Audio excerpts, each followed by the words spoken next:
V-Guard presents कौन जीत रहा है, को पावर्ड बाय सेंसोडाइन एंड विमल। बोलो जुबां केसरी। कानपुर में क्या हुआ है, क्या और होना चाहिए? शहर को बर्बाद कर दिया था पिछली सरकारों ने। मोदी जैसे झूठ बोल रहा वैसे ये झूठ बोल रहा है। भय मुक्त समाज हुआ, अपराध पर अंकुश लगा, 3 लाख लोगों का रोजगार समाप्त हुआ। धर्म के आधार पर ये आरक्षण करेंगे। आरक्षण तो होना चाहिए, केवल तुम्हें दिखा दे तो हम अभी इस्तीफा दे देंगे। दिखाइए। एक मिनट रुकिए तो। इसके साथ ऐसे खड़े ऐसे कर रहे हैं। कोई तो घोड़ा का पोता बन रहा है। रुकिए तो। अरे भाई साहब, चाचा रुक जाओ।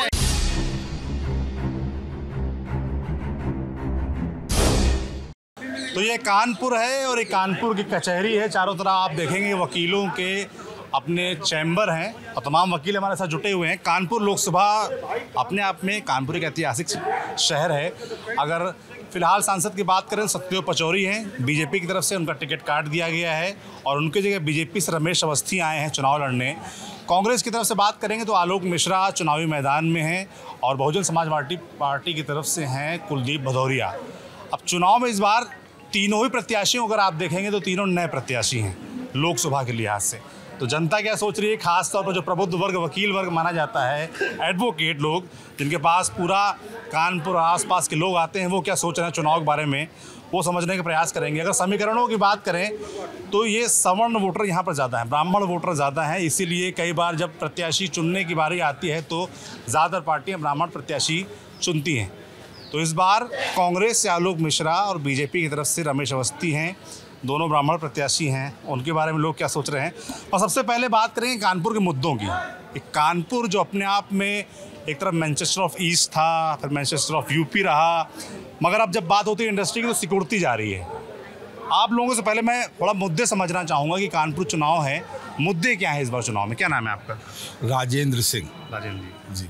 कितने साल से वकालत कर रहे हैं आप? 40 साल हो गए। 40 साल। 40 साल से वकालत कर रहे हैं तो 40 साल से कानपुर भी देख रहे होंगे। कानपुर कितना आगे बढ़ा, कितना पीछे रहा, क्या हुआ? इस बार जब चुनाव है लोकसभा का तो क्या मुद्दे बढ़े इस बार चुनाव में? मुद्दा सबसे बड़ा अगर शहर का देखा जाए तो जाम का है, जो ये रोड पे जाम लगता है, ये सबसे बड़ा मुद्दा है। और जहाँ तक बात आती राजनीति के दृष्टिकोण से देखा जाए तो मुद्दा में जो विकास का है, जो विकास हुआ है, पहले से बहुत हुआ है विकास। और जैसे क्या हुआ है? सफाई, सबसे पहली बात सफाई, रोडों की सफाई। कभी झाड़ू तक नहीं लगती थी, आज सुबह जाते हैं टहलने के लिए तो झाड़ू दिखाई देती है कि झाड़ू लगे, सफाई हो रही है हर जगह। पार्कों में भी पार्क साफ़ सुथरी दिखाई दे रही हैं, पार्कों में पानी तक नहीं पड़ता था, पार्क सफाई दिखाई दे रही है। तो इस प्रकार से ये तो छोटे मुद्दे हमने बताए हैं, छोटी छोटी बातें बताई, जब सुबह उठ के जाते हैं तब की मैं बताऊँ। ऐसे हर चीज़ में विकास है, पहले से काफ़ी अच्छा विकास चल रहा है। अब आप पूछें कि क्या कौन से किसी आपने बताया मुद्दा सिर्फ एक ट्रैफिक है आपके हिसाब से, बाकी कानपुर सब बढ़िया है, सब कुछ मिल चुका है, कोई जरूरत नहीं है कानपुर की। नहीं है। तो मुद्दे क्या है पूछ रहा हूँ मैं। मुद्दों में वो होता है जो अपेक्षाएं होती हैं, आप लोग को जो लगता हो कि कानपुर में क्या हुआ है, क्या और होना चाहिए, उनको लेकर क्या वो मुद्दा बन रहा है, ये समझना चाहता हूँ मैं। मुद्दे तो बहुत हैं, विकास के नाम से ये भी मुद्दे बहुत सारे पड़े हुए हैं, लेकिन जिस प्रकार से चल रहा है तरीका जो मोदी ने निकाला है या बीजेपी ने निकाला है, उससे लगता है, उम्मीद करते हैं कि ये सारी चीज़ें, सारे विकास होंगे, आगे भी होंगे। क्या नाम है आपका? संजय मिश्रा। कब से कर रहे हैं वकालत आप? 26 साल हो गए। सब सीनियर वकील लोग हैं हमारे साथ। देखिए, तो अब जैसे भाई साहब ने बताया, उन्होंने अपने मुद्दे बताया, आपके हिसाब से क्या मुद्दे चल रहे हैं चुनाव में? मुद्दे हैं भी कि नहीं हैं, या लोकल मुद्दों के ऊपर राष्ट्रीय मुद्दे हावी हैं? देखिए, राष्ट्रवाद ही सबसे बड़ा मुद्दा है यहाँ पे। और जहाँ तक इस शहर की बात है तो इस शहर को बर्बाद कर दिया था पिछली सरकारों ने। पिछले 10 सालों में जब से मोदी जी आए हैं तो जो शहर के पार्क हैं, आपने अगर उन्हें पहले देखा हो और आज देखेंगे तो लगभग सारी सुविधाएं वो दे रहे हैं जो बड़े बड़े शहरों में है। मेट्रो का प्रोजेक्ट भी कानपुर में आ गया है, कानपुर का एयरपोर्ट भी काम करने लगा है। तो लोगों को उम्मीद बहुत है और मोदी जी की गारंटी है तो लोगों को विश्वास भी है और उम्मीद ये करते हैं कि हम लोग इन मुद्दों पे जीत भी हासिल करेंगे, क्योंकि सही सोच है, निर्णायक नेतृत्व है हमारा। और हमारा से क्या तात्पर्य, आप बीजेपी से जुड़े हुए हैं? नहीं, हमारे देश का हमारे देश के प्रधानमंत्री पूरे देश के होते हैं ना। हमारा नेतृत्व का मतलब हमारे देश का नेतृत्व की बात कर रहा हूँ। तो नेतृत्व हमारा निर्णायक है, वो जो भी फैसला लेगा उससे कानपुर का भला बहुत हो सकता है। अच्छा। अभी तक हुआ है और आगे भी होगा। अच्छा, तो आपने जैसे एक काम गिनाया मेट्रो का, पार्क बताया आपने, साफ सफाई हुआ है, साफ सफाई। मगर कानपुर जिस चीज़ के लिए जाना चाहता है इंडस्ट्री, उसको लेकर कुछ हुआ? इंडस्ट्री के लिए उन्होंने भरोसा दिलाया है, डेडिकेटेड फ्रेट कॉरिडोर वगैरह आए हैं, कुछ उद्योगपतियों ने अपना इंटरेस्ट भी दिखाया है। जो इंडस्ट्री 40 साल पहले इसमें बर्बाद हो चुकी थी, उनका पुनर्जीवन की संभावना बनी है। अच्छा, ये अभी तक निकल के आया है और उम्मीद हम लोग करते हैं कि कानपुर का भविष्य जो होगा वो बेहतर होगा। भविष्य बेहतर होगा 100%। क्या नाम है साहब आपका? कृष्णानंद झा। अच्छा, आप कितने साल वकालत कर रहे हैं? 20 साल से। 20 साल से। तो जैसे भाई साहब लोगों ने मुद्दे गिनाए हैं और एक तरीके से आश्वस्त भी नज़र आ रहे हैं कि चीज़ें ठीक हैं और बेहतर होंगी, आपको क्या लगता है? नो डाउट कानपुर का विकास बहुत हुआ है, इसमें कोई कहने की बात नहीं। पूर्वव्रत जो सरकारें थी उतना ध्यान कानपुर पर नहीं दिया गया। जब से गवर्नमेंट आई और मोदी योगी की सरकार आई तो प्रदेश में काफ़ी विकास हुआ, भयमुक्त समाज हुआ, अपराध पर अंकुश लगा। ये सब चीज़ें कहीं ना कहीं एक तरह से देखा जाए तो बहुत सही कार्य हो रहे हैं और इसमें कोई कहने में कोई वो नहीं है कि नो डाउट गवर्नमेंट बननी चाहिए और बननी भी चाहिए, क्योंकि कानपुर के जो बेसिक मुद्दे ये हैं कानपुर में से बताया गया कि ट्रैफिक की समस्या। नो डाउट पहले की ट्रैफिक समस्या बहुत ख़राब थी, जब से इस गवर्नमेंट आई ट्रैफिक की समस्या में सुधार हुआ है और प्रयास चल रहा है, सुधार काफ़ी कुछ सुधार हुआ और हम संतुष्ट हैं। कहीं ना कहीं सरकार आनी चाहिए। अच्छा, सरकार आनी चाहिए, आप संतुष्ट हैं? सब लोग संतुष्ट हैं? नहीं, बिल्कुल नहीं। बिल्कुल संतुष्ट। क्या नाम है आपका? भानु प्रताप द्विवेदी। जी। क्या आपको लगता है, क्या मुद्दे हैं आपके साथ जो ठीक नहीं है, जिनमें काम होना चाहिए? कानपुर में 50,000 मजदूर 9 मिलें थी, उनमें काम करता था, जिससे 3 लाख लोग पलते थे और उनके बाहर जो खोंचा और ये ठेलिया लगाते थे, इस तरीके से 3 लाख लोगों का रोजगार समाप्त हुआ। अटल बिहारी वाजपेयी आए थे, फूलबाग में मीटिंग की तो बोले थे कि मैं चिमनियों से धुआं निकलवाऊंगा। आज तक धुआं निकल रहा है, आदमी की धुआं निकल गया। भाई साहब कह रहे हैं कांग्रेस के समय बंद हुई। ये मोदी जैसे झूठ बोल रहा है, वैसे ये झूठ बोल रहा है। कोई करेगा, ये झूठ बोल रहे हैं। 10 साल से वो बैठे हुए हैं, 10 साल से वो बैठे हुए हैं। 10 साल में क्या किया उन्होंने? कानपुर धूल से भरा हुआ, धूल और गुबार से भरा हुआ शहर हो गया। मजदूरों के हाथ का काम छिन गया और धूल और गुबार उड़ रहा है। मेट्रो बनवा रहे हैं, सारे चौराहे बंद हैं, सब जाम है। अब या तो आप बोल लीजिए या हम बोल रहे हैं। जैसे आप लोग एक करके बोल रहे थे, सब लोग सुन रहे थे। तो जैसे भाई साहब बोल रहे हैं उनको सुनिए, फिर मैं आपके पास आ जाऊंगा, है ना? मोदी के करके दबाने की कोशिश यहाँ भी कर रहे हैं यार। ये आपको कहाँ दबा पाएंगे? आप नहीं दबा पाएंगे। हमारे सब बच्चे हैं, हम तो इनसे सबसे सीनियर 75 में चल रहे हैं। अब गाली यही बचे हैं। लेकिन कोई भी विकास कानपुर में हुआ हो तो हमें बता दो। भाई साहब लोग जिसे कह रहे हैं को ये विकास मानते हैं, वो दूसरे देश के संस्थाओं को पैसा देने के लिए, अडानी अंबानी इनको पैसा देने के लिए ये सब विकास हो रहा है। उनको पैसा दो, वो विकास करेंगे। ये विकास नहीं है। कोई मेट्रो में बैठता नहीं है, खाली मेट्रो चलती है। अच्छा। खाली घूम रही है। 30 रुपया किराया और वो टेम्पो वाला 10 रुपये में पहुंचाता है। कौन मेट्रो में बैठेगा भाई? काहे के लिए मेट्रो चला रहे भाई? और जब बड़े शहरों के लिए एक डिमांड तो थी ना, डिमांड शुरुआत तो लखनऊ से अखिलेश यादव ने की थी, इसका डीपीआर भी ठीक है की थी उन्होंने शुरुआत की और उन्होंने मेट्रो चलवाई। हमें जब देश मिला था, ये कह रहे हैं 70 साल में कुछ नहीं किया। देश जिस वक्त हमें मिला था भूखा नंगा था, लंगोटी थी नहीं और पेट के लिए रोटी थी नहीं। हमने यहाँ तक देश को पहुँचाया है। कितने IIT इन्होंने बनाए, कितने इन्होंने एम्स बनाए, क्या किया है? खाली झूठ, केवल झूठ पे दुनिया कायम करोगे? नहीं चलेगा। 150 से ऊपर नहीं जाने वाले हैं। 150 से, पर बीजेपी तो 400 का नारा दे रही है। 400 झूठ का नारा है उनका। झूठ। के वाजपेयी एडवोकेट।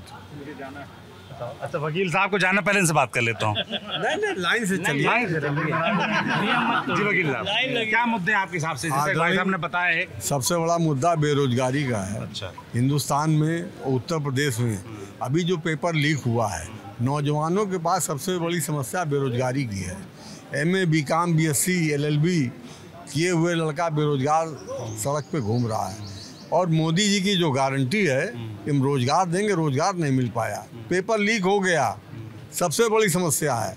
सरकार को इस नाकामी को छुपा रहे हैं। चारों ओर भय, भूख, बदहाली है। समझ रहे हैं? कहीं भय है, भूख है, बदहाली है। अच्छा, भाई किस बात का है? भय पीड़िता, रेप केस हो रहे हैं, रेप केस हो रहे हैं। ईडी का है, सीबीआई का है, इसका भय है। आप लोग को भी बुलडोजर और ईडी और सीबीआई का डर है? कौन समाज का है, इसलिए तो समाज उस तरफ जा रहा है। मान्यवर, हमारा कहने का मतलब ये है, बेरोजगारी सबसे बड़ी समस्या है। देश का नौजवान बेरोजगार दो राह पे खड़ा है। योगी मोदी की सरकार के पास गारंटी नहीं है रोजगार की।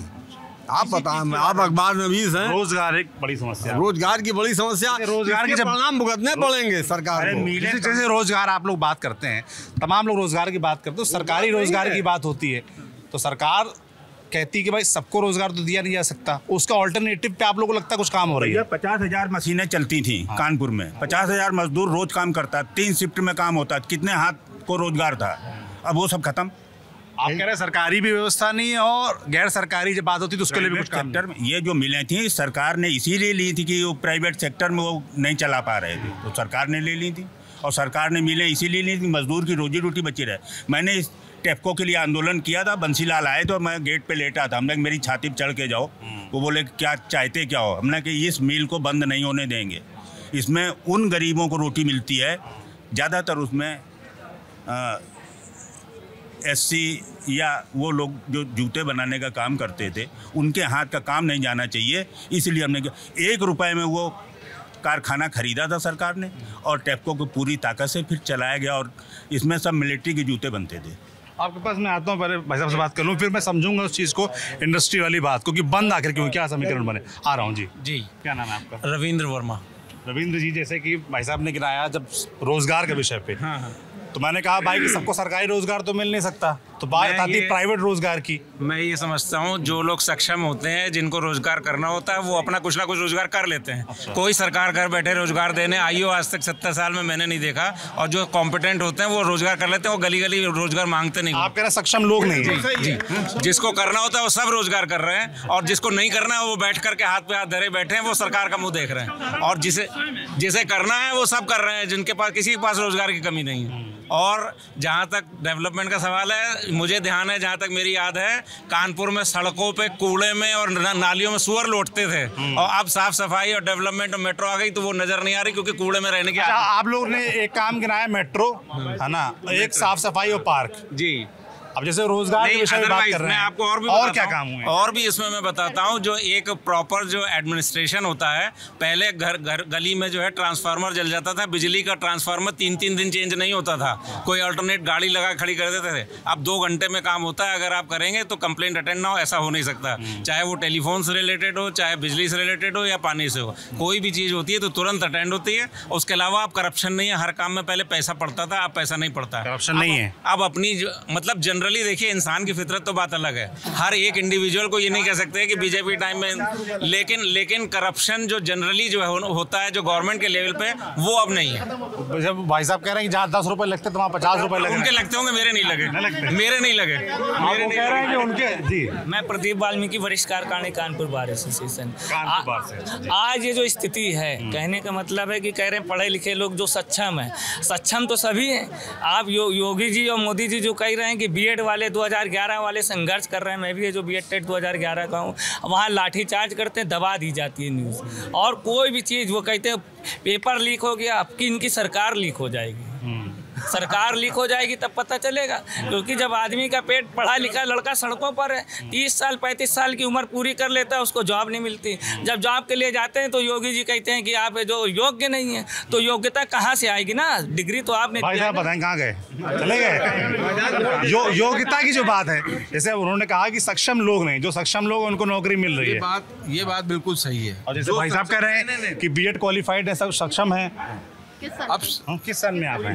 मेरा 2012 का है, जो मतलब कि बीएड टेट है। और वहाँ लाठी चार्ज होता है। मैं सुनील यादव जी संघर्ष कर रहे हैं। और दूसरी बात, मैं सफाई कर्मचारी का पुत्र भी हूँ। मेरे पिताजी सफाई कर्मचारी थे। मोदी जी ने जो वहाँ पे पैर जो धो करके पिए थे सफाई कर्मचारियों के, आज सफाई कर्मचारियों की इतनी व्यवस्था ही नहीं कि 5-5 हज़ार रुपये में वो कर रहे हैं ना। उनके पास कोई भी इक्विपमेंट नहीं है। बीमारी की लाचारी क्या है योगी और मोदी जी? खुद झाड़ू लगाने से क्या हो जाएगा? अभी बजबजाती नाली में झाड़ू लगाएं तब पता चलेगा। अभी जो इनके द्वारा, क्या नाम है आपका? मेरा नाम प्राची श्रीवास्तव एडवोकेट है। अभी जो इनके द्वारा कहा गया है कि 2011 में बीएड किया था। 2011 में मोदी सरकार नहीं थी, 2011 में थी कांग्रेस की सरकार। 14 में आ गई, 14 में आ गई, 10 साल हो चुके हैं। लेकिन कोई भी सरकार एकदम से अचानक से जो है कोई भी बदलाव नहीं होते। मैडम 10 साल हो गए, अचानक थोड़ी ना। तो 10 साल में आप देखिए बदलाव कितने हुए हैं। जहाँ सड़कें जो 30 फीट की मेन रोड थे, हाईवे थे, जिनमें गड्ढे थे कि कमर रोज झटका देती थी कि पता नहीं कितने लोग बीमार हो गए थे। आज सड़कें आप देखिए, चले जाइए, आपकी गाड़ियाँ फर्राटा दौड़ते हुए चली जाती है। जब बिल्हौर की तरफ आप जाइए तो सड़कें जो है 8-8 फीट नीचे गड्ढों में घुस जाती थी। आज आप देखिए कितने हाईवे बने हुए हैं। सड़कें आप सिर्फ कानपुर की देखिए, कानपुर की सड़कों में कितनी चौड़ीकरण हो गई है। उसके बाद आप आइए सफाई के मुद्दे पे आइए। जहाँ पहले इतनी गंदगी होती थी, आज हमारे शहर जो है सफाई के मामले में वर्ल्ड रैंकिंग पे शामिल हो रहा है। एक समय था जहाँ यहाँ पे लोग आना नहीं पसंद करते थे, आज वर्ल्ड रैंकिंग पे सफाई के मामले में शहर शामिल हो रहा है। एमएसएमई का जो है कितना फायदा यहाँ पे। क्या एमएसएमई में क्या हुआ है? जो छोटे व्यापारी थे उनको उनके व्यापार के लिए लोन दिए जा रहे हैं बिना किसी उसके पहले उन लोन के लिए जो भटकते रहते थे, अब वो खत्म हो गया है। उसके लिए अलग ट्रिब्यूनल बना दिए गए हैं कि अगर आपको कोई दिक्कत हो रही तो आप सीधे आइए वहाँ ट्रिब्यूनल में शिकायत करिए, आपका पैसा सामने वाली पार्टी से दिलवा दिया जाएगा। ये भी विकास के ही सब एक जरिए है। आज जाने कितने पुराने एक्ट जो पड़े हुए थे, जिनका कोई वजूद नहीं था, उनको खत्म करके आज नए प्रणाली पे नए सब कुछ कानून ला दिए गए। सबसे ज्यादा आज हमें हमारा भारतीय कानून मिला है, जो 1860 से हम गुलामी की जिंदगी में जी रहे थे। आज 1 जुलाई से हम जो नया कानून आ रहा है, जो नए कानून बन रहा है, पूरा नया आईपीसी चेंज करके जो नया पिनल कोड बन रहा है, उसको लेकर आप लोग क्या सोचते हैं? उसको लेकर के बाबा साहब के जो संविधान का पूरा घोर उल्लंघन होने वाला है। क्योंकि ये जो बाबा साहब ने जो संविधान बनाया था पूरी तरीके से सही है और उसी पे ही वो होना चाहिए। संविधान थोड़ी ना बदल रहा है। अरे संविधान बदल ही रहा है। यहाँ पर क्या नाम है आपका? तुषार शर्मा एडवोकेट हूँ, मैं पूर्व मंत्री कानपुर बार से हूँ। अच्छा। यहाँ पर रोजगार को केवल सरकारी नौकरी माना गया है। ऐसे तो अधिवक्ता भी बेरोजगार है, जो प्राइवेट डॉक्टर है वो भी बेरोजगार है, जो प्राइवेट स्कूल में टीचर वो भी बेरोजगार है। तो रोजगार सरकारी नहीं हो सकता है, उसके अल्टरनेटिव ढूंढने पड़ेंगे और हमको स्वयं ढूंढने पड़े, अपनी योग्यता के अनुसार ढूंढने पड़ेंगे। जो नकल करके पास होगा उसको चाहिए सरकारी नौकरी, तो ये दिक्कत वाली बात है। जो फेयर से काम करे। और जो बात कानून की हो रही है, अब इनके मैनिफेस्टो में ही है कांग्रेस के कि धर्म के आधार पर ये आरक्षण करेंगे। आरक्षण तो होना चाहिए केवल मैनिफेस्टो में दिखा दे तो हम अभी इस्तीफा दे देंगे। दिखाइए, इस्तीफा दिखा दीजिए। मैनिफेस्टो में कांग्रेस के है, लिखा हुआ अगर दिखा दे, उसमें धर्म के आधार पर दिखा दीजिए। उसमें देखा गूगल में दिखाना पड़ेगा। दूसरी चीज, झूठ बोलने से क्या फायदा? बोल रहे हैं लालू प्रसाद कहीं नहीं है मैनिफेस्टो में, ऐसा कहीं नहीं। मैनिफेस्टो में ऐसा कहीं नहीं है। मैनिफेस्टो भाई पूर्णतया लिखा हुआ नहीं है, लेकिन छुपा हुआ है। ये क्या बात हुई? जो लिखा हुआ वो बताइए। हम बता, आज लालू प्रसाद यादव ने भी अब सुबह कहा इन्होंने कि मुसलमानों को आरक्षण अलग से मिलना चाहिए। मुसलमानों को आरक्षण मिलना चाहिए, लेकिन आर्थिक आधार पर ले लो आप। आर्थिक आधार पर सभी को आरक्षण मिलना चाहिए, क्योंकि धर्म के आधार पर तुष्टिकरण की जो राजनीति है ये हमेशा करते आए हैं। जब घर का बंटवारा हुआ, जो प्रधानमंत्री आवास योजना के अंतर्गत कुछ जात देख के धर्म देख के नहीं दिया गया है। जो किसान योजना से पैसा आ रहा है वो धर्म और जात देख के नहीं आ रहा है। आज सीधे बैंक अकाउंट में आता था। राजीव गांधी कहते थे कि 1 रुपया चलता है तो 85 पैसा लोग खा लेते, 15 पैसा पहुँचता है, और 1 रुपया चलता है तो 1 रुपया मिल भी जाता है आदमी को। ये है मोदी युग। सबसे बड़ी बात भ्रष्टाचार का है। ये सबकी बौखलाहट है सारे दलों की। इतना बड़ा क्या हो गया कि वही पार्टी कभी राहुल गांधी के लिए अभद्र भाषाओं का प्रयोग करते थे, इनको अखिलेश जी कहते थे, राहुल जी के लिए कहते थे। आज ऐसा कौन सी नौबत है एक व्यक्ति से लड़ने के लिए पूरे सारे दल एक हो गए हैं कि इनको किसी तरीके से खत्म करो? ये क्या कारण है भाई? क्योंकि तुम्हारी बौखलाहट इस बात की भ्रष्टाचार करने का मौका नहीं मिल रहा है, लूटने का मौका नहीं मिल रहा है। अभी तक खूब मिलकर देश को लूटा गया, अब मौका पर अंकुश लगने लगा है। भैया कह रहे हैं कि देश को लूटा जा रहा था भैया, मगर आप लोग दिया गया है। 50,000 लोग मजदूर मिलों में काम करते थे। मिले सब 10 साल बीजेपी ने खुलवाई, बीजेपी ने प्रयास किए हैं कई जगह। 10 साल हो गए बंद होने ने बंद करने में जंगा दी पूरी जमीन है। सरकार गई ना उनकी, सरकार 10 साल से आ भी नहीं पा रही है, राज्य से भी गई। अरे बात तो सुनिए, ठीक है, 2 बार से सरकार नहीं आ पा रही, देखिए केंद्र में भी नहीं आ पा रही। ये देखिए 10 सालों में रोडें बनी है, हाईवे रोड बनी है, 10 सालों में 370 हटी है, 10 सालों में एक राज्य में यूसीसी लागू हो गया है, 10 सालों में बहुत से काम हुए हैं और राम मंदिर का निर्माण हुआ है। हमारी रोजगार छीन लिया, मजदूरों का रोजगार छीन लिया, उतने काम हाथ बेकार हो गए और उनके बच्चे बेकार हो गए। नहीं तो जो एक मजदूर रिटायर होता था तो उसकी जगह दूसरा घर का कोई व्यक्ति लग जाता था। 1 लाख करोड़ रुपया कर्जा था 2014 के 10 साल में। क्या नाम है आपका? आनंद गौतम एडवोकेट जी। अब जाकर के 200 लाख करोड़ रुपया कर्जा हो गया पूरे भारत के ऊपर। 10 साल भ्रष्टाचार की बात कर, इलेक्ट्रॉल बांड आपने लिया, जो कहा कि सबसे बड़े व्यापारी है आपके सोम सांसद, इलेक्ट्रॉल बांड में उनसे कर्जा लिया और महंगाई दुगनी हुई। मोदी की गारंटी बिल्कुल झूठी गारंटी है। अच्छा, अगर किसकी गारंटी ठीक लगती है आपको? गारंटी ये है कि चुनाव का जो मुद्दा है कि धर्म, राष्ट्र का कोई या राज्य का कोई धर्म नहीं होता है। राष्ट्र और राज्य सारे धर्मों के लिए एक समान होते हैं, क्योंकि ये कॉन्स्टिट्यूशन है, सबसे बड़ा लोकतंत्र भारत है। लोकतंत्र में ये है कि सभी के लिए बराबर संविधान है, बराबर कानून है। लेकिन यहाँ पर क्या कि एक धर्म को लेकर के आप रोजगार की बात करते नहीं हैं। अब आपने क्यों कहा था, अभी आपने कहा कि बेरोजगारी की बात की, लोगों को रोजगार ढूंढना चाहिए। आपने क्यों कहा था कि हर साल हम 2 लाख लोगों को रोजगार देंगे? आपने क्यों कहा था कि हम 50 दिन में रोजगार देंगे, सरकारी रोजगार नहीं देंगे। ऐसे तो हम भी बेरोजगार हैं। रुकिए, तो आपने कहा आपने कहा सरकारी रोजगार नहीं देंगे, गैर सरकारी रोजगार के लिए क्या व्यवस्थाएं हुई? कानपुर का बताइएगा। कानपुर में मेट्रो से बन रही है, आदमी काम नहीं कर रहा है। अयोध्या मंदिर बना, अयोध्या का मंदिर बना यूपी में, आदमी काम नहीं कर रहा है वहाँ पर। आदमी काम कर रहा है, होटल्स बन रहे हैं, होटल्स इतने बन रहे हैं, इतने डेवलपमेंट, रेलवे में इतने काम हो रहे हैं। कानपुर में मुरली मनोहर जोशी जी सांसद थे और कानपुर में मुरली मनोहर जी सांसद थे। जब जनता को कोई चिट्ठी लिखानी होती थी तो कहाँ जाए, दिल्ली जाए। और श्री प्रकाश जी सब सांसद थे। आज जो शताब्दी चल रही है, श्रमशक्ति चल रही है, विकास के विषय में सोचा है जो सांसद थे। आज जो कानपुर में विकास दिखाई दे रहा है वो श्री प्रकाश जी ने दिया है। और आज उसके बावजूद भी अब क्या हो रहा है यहाँ, अभी जो फिलहाल थोड़ा इतनी सारी चल रही है, उतनी शताब्दी नहीं चल रही है। थोड़ा कानपुर के सांसद की बात आई है। कानपुर में किस सांसद ने क्या किया, और आज जब रमेश अवस्थी जी हो जाएंगे सांसद तब कहाँ फरखाबाद जाएंगे लोग चिट्ठी लिखाने। अभी मुरली मनोहर जी के लिए दिल्ली जाते थे। तो स्थानीय सांसद होना चाहिए। और श्री प्रकाश जी कानपुर के रौनक थे, कोयला मंत्री रहे, आपके भ्रष्टाचार के आरोप। कानपुर के सांसद की बात हो रही, कानपुर में अगर सबसे ज्यादा विकास किसी ने 1947 के बाद किया है तो वो श्री प्रकाश जायसवाल जी ने किया। अगर भैया शांति, आराम बात करते हैं ना।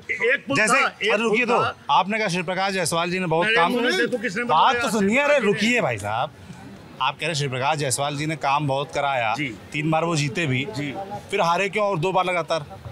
अब जब वहाँ झूठी राम भक्ति के आड़ पे जनता को भटकाया जा रहा है, और मशीन का भी बड़ा योगदान है, ईवीएम मशीन का भी बड़ा योगदान है, क्योंकि इस सरकार को अंबानी अडानी चला रहे हैं। मोदी जी सिर्फ भाषण दे रहे हैं। तो आप भाषण दीजिए और सारा देश का पैसा कुछ गुजरातियों के पास जाएगा, 15, 20, 25, जिसमें प्रमुख है अंबानी अडानी, उनके इंजीनियर लगे हुए हैं और मशीन से भी खेल होगा, ऐसा विश्वास है। जैसे भैया ने कहा कि अबानी और ये जो अभी तक जो सिपाही महोत्सव होता था, इस प्रदेश सरकार में जो सिपाही महोत्सव होता था, कहाँ का पैसा लगता था? अरे अमर सिंह जी आपके थे ना, हमारे थोड़ी थे अमर सिंह जी। आपने जब चाहे अमर सिंह को रखा, जब चाहे अमर सिंह को हटा दिया, जब चाहे अमर सिंह को रखा, आपने अमर सिंह पर आरोप लगा दिया जो आज दिवंगत हो चुके हैं। ये प्रयास करिए, आपने भी कुछ छोड़ा नहीं है। इस प्रदेश को जितना लूटा इन लोगों ने, अब एक अच्छा अवसर, अच्छा सुशासन का माहौल चल रहा है। जितने भी गुंडे माफिया आज की डेट में साइलेंट मोड पे बैठे हुए हैं, आप करके गुंडाई दिखाइए। थाने में जाते थे, फुल गुंडाई करते थे आप लोग जाके। आज कम से कम आपको प्रश्न लग कि आप शांत बैठे हुए हैं। तो मैं सबसे बड़ा प्रमुख योगी और मोदी जी को धन्यवाद देता हूं, कम से कम इस प्रदेश के सुशासन को सुकृत रूप से ढंग से चला रहे हैं। बस मेरा इतना ही कहना है। गुंडागर्दी खत्म हुई कह रहे हैं जी। जो उन्होंने कहा कि बेरोजगार हुए, ये बात कानून का पालन करना था, इनके बाद आ रहा हूं। ये बात सही है कि ये लोग कह रहे हैं बेरोजगार हुए, लेकिन जनता नहीं हुई है। सारे विपक्षी दल हो गए। 10 साल से किसी को कोई रोजगार नहीं मिल रहा। लूट की छूट खत्म हो गई है। शौचालय, जनधन योजना, जेनरिक दवाइयाँ, आयुष्मान योजना, मुद्रा लोन, ये सब मोदी ने तो दिए हैं। विश्व स्तरीय सड़कें, हाईवे, क्या नहीं दिया। ये श्री प्रकाश जायसवाल के बारे में बता रहे हैं। ये जो पुल है यहाँ पे जो आपको जोड़ता है रामत सियोडी पुल, जवाहरलाल नेहरू के टाइम पे शिलान्यास हुआ था इसका, और पूरा करने का सिर्फ बीजेपी ने लिया। 15 साल सांसद है श्री प्रकाश, और 5 बार फोटो खिंचवाई उन्होंने पुल को देखते हुए, लेकिन बना बीजेपी। आप बताइए, आप लोग आपस अलग अलग झगड़ा मत किया करिए। प्रश्न पूछना चाहता हूं। जैसे उन्होंने कहा, रुकिए तो रुकिए। हाँ, जैसे रुक जाओ भैया, रुक जाइए, मैं पूछ लूँ प्रश्न, मेरा काम पूछना है प्रश्न। देखिए हम लोग रुकिए। जैसे उन्होंने कहा श्री प्रकाश जायसवाल के समय में सीओडी का पुल बनने में 15 साल लग गए। ये बात सही है कि नहीं है? नहीं, बिल्कुल नहीं। उन्होंने सही तो है। देखिए, क्योंकि मैं भी रहने वाला कानपुर का ही हूँ। मैं सरकार के आपसे माध्यम से, ये लोकतंत्र का मंदिर है जहाँ हम लोग खड़े हैं। आप क्या योगी जी खुद सरकार हो गए हैं? विकास दुबे जी को जिस तरीके से आप लेके आए, सार्वजनिक रूप से आपने हत्या कर दी, हत्या है वो, तो आपको कोर्ट बंद कर देनी चाहिए। जब आप न्याय देंगे तो फिर कोर्ट में काहे के लिए हमारे जज साहब बैठे जो न्याय देंगे? तो इसलिए ये नहीं कि आप न्याय देंगे कि नहीं ये क्रिमिनल है तो हम इसको गोली मार देंगे, तो फिर कोर्ट बंद कर देनी चाहिए और योगी जी को ही न्याय देना चाहिए। क्या नाम है? प्रश्न, मैं सतीश दीक्षित एडवोकेट। वकील साहब है, रुक जाइए, एक मिनट रुक जाओ यार, बोल लेंगे। सब लोग एक साथ कैसे बोल लेंगे? रुक जाइए, रुको। हाँ, हाथ जोड़ के आपसे रिक्वेस्ट सभी से है मेरी। आप शुरू करो। हाँ, बताओ। प्रश्न करिए। ये एनर्जी कानपुर के आदमी में हो सकती है। संबोधन करना, माइक लाओ, शुरू करो, बताओ। जैसे इन्होंने विकास दुबे को लेकर आरोप लगाए एक्स्ट्रा जुडिशियल किलिंग के, ये उनका फेक एनकाउंटर, वो उस तरह के आरोप लगा रहे हैं। देखिए ऐसा है, एक मिनट मैं, अरे एक सेकंड, मैं गुंडों के बदमाशों के पक्ष में कतई नहीं हूँ। जो गुंडा हो, बदमाश हो, उसको विधिक रूप से कार्रवाई होनी चाहिए, लेकिन आपको ये अधिकार नहीं दे दिया गया है। एक मिनट, आपको ये अधिकार नहीं दे दिया है। जिसको आप जो चाहो उसको, जो आप कानून को ताक में रख करके, आप स्वयं कानून नहीं है। कानून अपना काम करेगा। जो गुंडा चाहे जिस जाति का हो, चाहे जिस धर्म का हो, निश्चित तौर पर उस पर कार्रवाई होनी चाहिए। लेकिन ये सरकार, लेकिन ये सरकार, योगी और मोदी की सरकार, ये कानून को नहीं मान रही है। ये अहंकार की सरकार है, ये तानाशाही की सरकार है, ये तानाशाही की सरकार है, और ये देश डिक्टेटरशिप की तरफ जा रहा है। ऐसा क्यों लगता है आपको? ऐसा इसलिए लगता है कि दो आदमी न वहाँ कैबिनेट है, न वहाँ मंत्री है। अरे कैबिनेट है, पूरे मंत्री बैठे रहते हैं। सर बताइए यार, तुम भी देख रहे हो ना कोई मंत्री नहीं है, कोई मंत्रालय नहीं है। कृषि मंत्री, एक मिनट, कृषि मंत्री, कल मोदी जी बहुत हो रहे हैं, कल वित्त मंत्रालय, कल मोदी जी भाषण दे रहे हैं, कल रक्षा मंत्रालय, कल मोदी जी। कोई मंत्री नहीं है, केवल 2 आदमी है, अमित शाह और मोदी। अमित शाह और मोदी जी ही देश को चला रहे हैं। तो ये लोकतंत्र के हत्यारे हैं, लोकतंत्र पर को कब्जा कर रहे हैं। ये संविधान को मानने वाले लोग हैं। इसलिए वक्त आ गया है, इस देश को बचाना है, संविधान को बचाना है, तो बदलना होगा। और ये भावनाओं पर संविधान को लेकर, भावनाओं पर मत रुकिए तो अरे चाचा रुको, संविधान को लेकर वहां से आ रही है आवाज। हाँ ठीक, लोकतंत्र जिंदाबाद होना चाहिए। जैसे आप कह रहे हैं संविधान को खतरा है ना, तो प्रधानमंत्री नरेंद्र मोदी लगातार बोल रहे हैं कि अगर संविधान को कुछ चेंज ही करना होता तो हमारे पास बहुमत लगातार 2 बार से हम कर दिए होते। नहीं, तो ये बात आ क्यों रही है? नहीं बहुमत, नहीं कहाँ है? राज्यसभा में तो आदमी को निकाल के बिल पास कर रहे हैं ना। अब राज्यसभा में आदमियों को निकाल के बिल पास कर रहे हैं, सस्पेंड करके बिल पास कर रहे हैं। जितने बिल पास हुए हैं उन बिलों में आदमियों को बाहर निकाल के बिल पास किया है। ये आज़ादी के बाद पहली सरकार है जो निकाल के बाहर कर देती, बिल पास कर लेती। ये आज़ादी के बाद पहली सरकार है जो इस जीत क्यों रहा है बार बार? अरे ये भावनाएं भड़का कर, लोगों की भावनाओं को भड़का कर, लोगों की धर्म के नाम पर, जात के नाम पर लोगों की भावनाओं। कानपुर के लोग इतने मासूम हैं। ये वक्त होता है, ये समय होता है, ये वक्त और समय आता है। अब जनता समझ रही है। अब जनता आपकी बात जैसे कि राज्यसभा में अभी मुझे बहुमत नहीं, लोकसभा में 400 पार कर भी जाएंगे तो भी राज्यसभा में मुझे बहुमत नहीं है। तो हम तो लोकसभा का इलेक्शन, राज्यसभा की बात तो अभी नहीं आ रही है। जहाँ बात अभी किसी ने यहाँ पर कहा है कि विकास दुबे जी, वो विकास अभी तक किसी ने यहाँ पर बोला कि विकास दुबे जी, वो शायद कई अन्य पार्टी से जुड़े हुए व्यक्ति थे, लेकिन ये किसी ऐसे अपराधी को जी लगाया जाए, निशंस पुलिस वालों को 7-7 लोगों का जनता के प्रतिनिधि थे, देखिए मारने का अधिकार नहीं था। और सुनिए, आप कहेंगे अतीक जी, आप कहेंगे मुख्तार अंसारी जी, तो मुख्तार अंसारी जी नहीं, जिन्होंने अपराध, जिन्होंने स्वयं जीवन भर अपराध किया, यही विचारधारा, यही अतीक जी, मुख्तार। अच्छा थोड़ा एक मिनट रुकिए तो इसके साथ ऐसे खड़े हैं, ऐसे कर रहे हैं, कोई तो गौड़ा का पोता बनना है। रुकिए तो, अरे भाई साहब, चाचा रुक जाओ, एक मिनट रुकिए, चलो रुकिए, थोड़ा शांत होइए भैया, भाई साहब प्लीज शांत रहिए। अब मैं थोड़ा कानपुर के बारे में बात करना चाहता हूँ। यहाँ के जो प्रत्याशी हैं, रमेश अवस्थी हैं, है ना, आलोक मिश्रा हैं, अभी जो सांसद यहाँ है उनका काम कैसा, थोड़ा अब भाई साहब रुक जाइए, रुक जाइए, नारेबाजी नहीं प्लीज। मैं यहाँ के भाई साहब प्लीज थोड़ा, अब आदमी कहेगा कानपुर गए, नेशनल इंटरनेशनल मुद्दों बात करते रहे, कानपुर में बात ही नहीं की। थोड़ा मैं कानपुर के बारे में जानना चाहता हूँ, यहाँ कैसा चुनाव चल रहा है, यहाँ के जो प्रत्याशी हैं उनको लेकर कितना आप लोग खुश हैं, दुखी हैं, क्या लग रहा है? क्या नाम है? प्राणनाथ मिश्रा एडवोकेट। क्या चल रहा है कानपुर? थोड़ा सब कानपुर बात होगी प्लीज, मेरी रिक्वेस्ट है आप लोगों से, थोड़ा कानपुर के बारे में बताइए क्या चल रहा है? कानपुर का चुनाव बड़ा ऐतिहासिक चल रहा, बड़ा रोमांटिक चल रहा है। रोमांटिक? हाँ, और कानपुर की जनता जो है बड़ा क्रांति की जननी रही। कानपुर क्रांतिकारियों का शहर रहा, बिल्कुल, और कानपुर का एक अलग मिजाज रहा। कानपुर सत्ता के बहाव में बहने वाला शहर नहीं। यहाँ का शहर का हर नागरिक अपने अधिकारों के प्रति बहुत जागरूक। एशिया के मैनचेस्टर में जाने जाने वाला शहर, आज यहाँ की 20 मिले रो रहे, हाँफ रहे। मेट्रो आधी अधूरी पड़ी, कोई काम ऐसा नहीं हो रहा है, जाम से आदमी जूझ रहा है। मूल चूल कोई परिवर्तन कानपुर में नहीं। 1800 करोड़ रुपया स्मार्ट सिटी का आया, आज चाहे यहाँ पार्किंग की व्यवस्था, पूरे कानपुर में 1000 गज का कोई पार्क नहीं गवर्नमेंट ऐसा बना पाई 10 साल में कि कोई वकील को, पब्लिक को, अस्पतालों का कोई मूल स्वरूप बदला हो, प्राइमरी विद्यालयों का मूल स्वरूप कोई बदला हो। केवल 5 किलो का राशन मिला, वो राशन पाने वाले बोल रहे हैं। ये तो आपने मुद्दे बता दिए। आप मुझे चुनाव के बारे में बताइए। बीजेपी से रमेश अवस्थी हैं, कांग्रेस की तरफ से आलोक मिश्रा हैं, बीएसपी की तरफ से कुलदीप भदौरिया हैं। इन तीनों के बीच क्या चल रहा है? क्या टक्कर चल रही है? कौन आगे चल रहा है? इस बार कांग्रेस यहाँ आगे चल रही है। अच्छा। इसलिए आगे चल रही है। आलोक मिश्रा क्यों लगता है आपको ऐसा? उसकी वजह ये लोकल का कैंडिडेट रमेश अवस्थी के बाहर के? यस, रमेश अवस्थी। वो तो कहते हैं यहीं के रहने वाले हैं। रहने वाले यहाँ के नहीं, छात्र चुनाव जीता लड़े हुए, फर्रुखाबाद जिले के अमृतपुर गाँव के पास के रहने वाले हैं। स्वरूप नगर में बहुत पहले उन्होंने एक फ्लैट खरीदा था।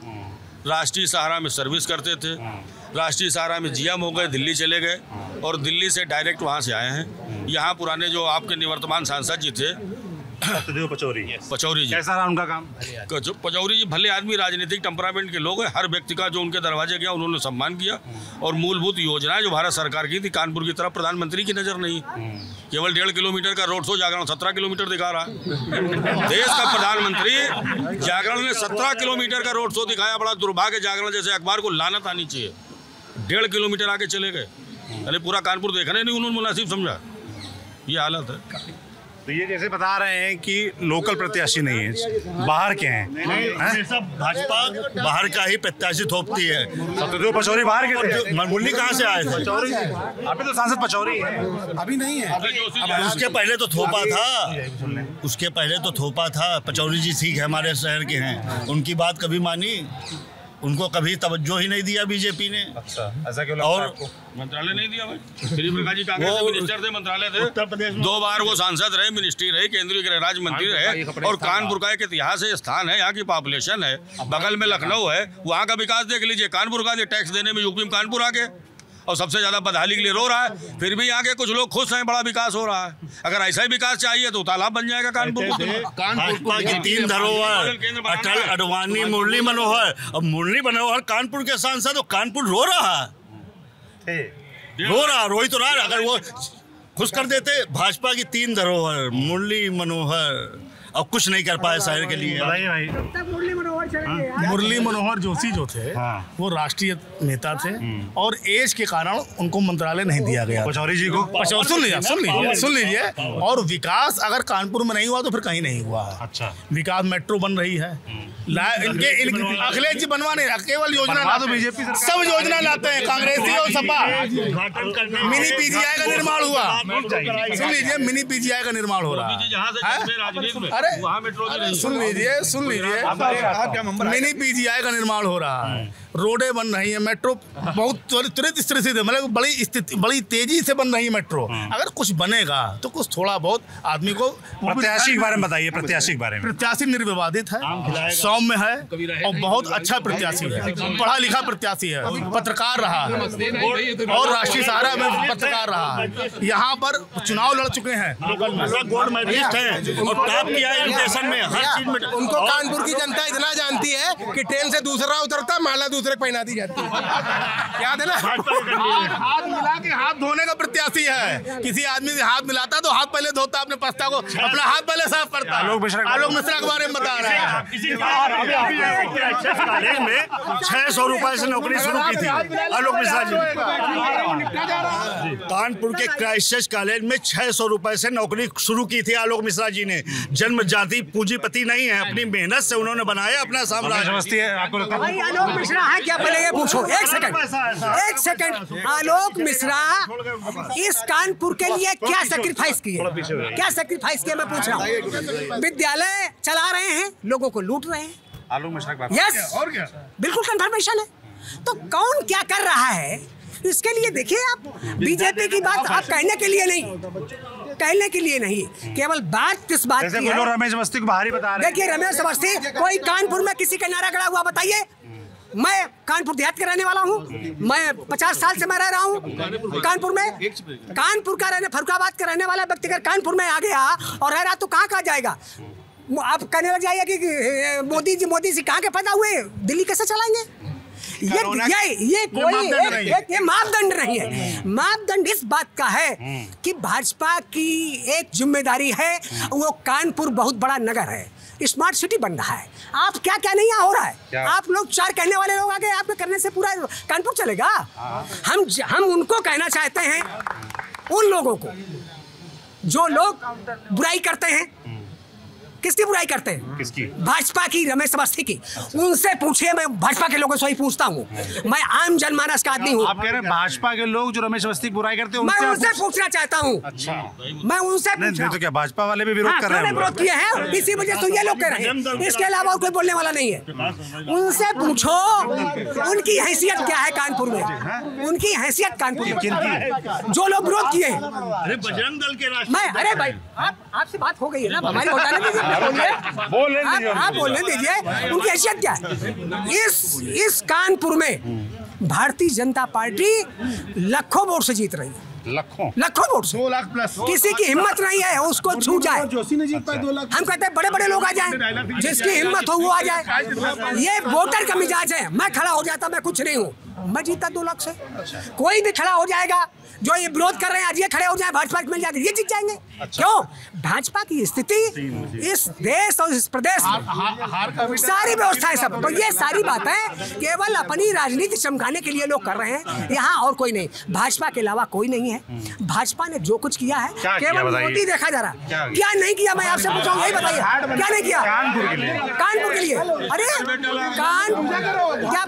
एयरपोर्ट बेचे, बीजेपी ने ये किया, जो रेलवे स्टेशन हमारी सरकारों ने बनाए थे उनको अंबानी अदानी को बेच दिया, एयरपोर्ट बेच दिए, सुई से लेकर जहाज तक इस देश में बनता था। इन्होंने क्या बनाया? HAL हमारे देश में कांग्रेस जमाने बना हुआ, IIT कांग्रेस की देन है। सुन लीजिए, सारी मिलें किसके टाइम पे बंद हुई है? सारी मिलें कानपुर की बंद हुई, मैनचेस्टर ऑफ इंडिया था, तो ये किसके टाइम पे बंद हुई है? तो चला देते ना 10 साल से। नहीं तो आप चलाते हैं, आपकी सरकार है, कौन चला गए भाई? एक मिनट मिस्टर दीक्षित, जैसे कि आप लोगों ने कहा कि मिले कांग्रेस के टाइम बंद हुई, भाई साहब के नाम पे चलाई क्यों नहीं? रुकिए, पहले मेरी सुनिए, एक मिनट सुनिए मिस्टर प्राण जी। HAL किसके जमाने का पैदा किया हुआ है? मैं अरे आप क्या जान नहीं रहा हूँ, पूरे 70 साल जिसने राज किया HAL बनाया उसने। लेकिन HAL ने बनाया क्या इस देश के लिए? जब तक भारतीय जनता पार्टी आई उसके लिए HAL ने क्या बनाया? क्या बना रही है HAL? क्या बना रही भाई? किस तरीके से कितने हवाई जहाज, कितने मारक क्षमता के जो जहाज बन रहे हैं, किसको कहने वाला? ये सब कहने वाली बातें हैं कि भारतीय जनता पार्टी कुछ नहीं कर रही है। मैं पूछता हूँ आपने क्या किया? अपनी बात बताइए, वो आपके पास बताने के लिए कुछ भारतीय जनता पार्टी सबसे ज्यादा पेपर लीक कर रही है, हर नौजवान को बेरोजगार कर रही। कोई ऐसा पेपर नहीं होता जो लीक आउट ना होता हो। पेपर लीक बताइए। देखिए, मैं पेपर लीक पर बताना चाहता हूँ। देखिए, लोगों को बेरोजगार करना, एक आप साइलेंट होइए, मैं बता रहा हूँ, बता रहा हूँ।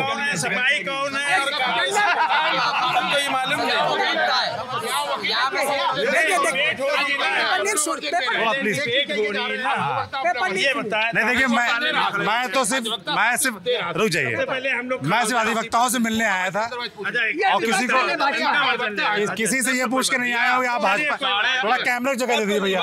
मेरे दोस्त 8,500 हैंड पाइप लगे थे पूरे शहर में, जो खड़ा हैंड पाइप आज 8 हैंड पाइप कचेरी में लगे थे। कैमरे जगह दे दिए। हिंदुस्तान का आदमी सरकारी पानी नहीं पी सकता, खरीदने को मजबूर। ये हालत 10 साल में है भाजपा की। एक चैम्बर में कंटेनर आता है, खरीद के लाते हैं लोग, कंटेनर लाते हैं अपने चैम्बर में। फ्री का पानी नहीं पी सकता। और भैया अपने देश एक बात तो है भैया, योगी की सरकार में गुंडे तो खत्म हो गए, इसमें कोई दो राय नहीं, क्योंकि बीजेपी में चले गए सारे गुंडे। अजय कपूर देखिए, वो क्लीन वहाँ बिल्कुल साफ। इरफान सोलंकी नहीं जा रहा बीजेपी में, तो उसके धनंजय सिंह में भी जाएगा। बीजेपी में जाओ तो ऐसी मशीनें साफ कर देती है, वापस एक मारी ले रहा पाउसिंग पाउडर।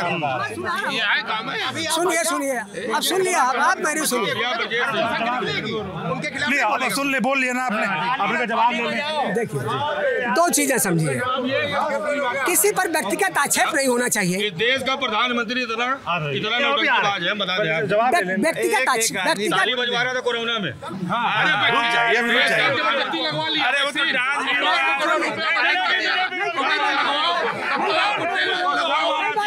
चलिए भाई, ये थे कानपुर के वकील, और कानपुर में क्या चल रहा है वो तो कम पता चला, देश दुनिया में क्या चल रहा है वो सब पता चल गया। यही कानपुर है, यही कानपुर के लोग हैं।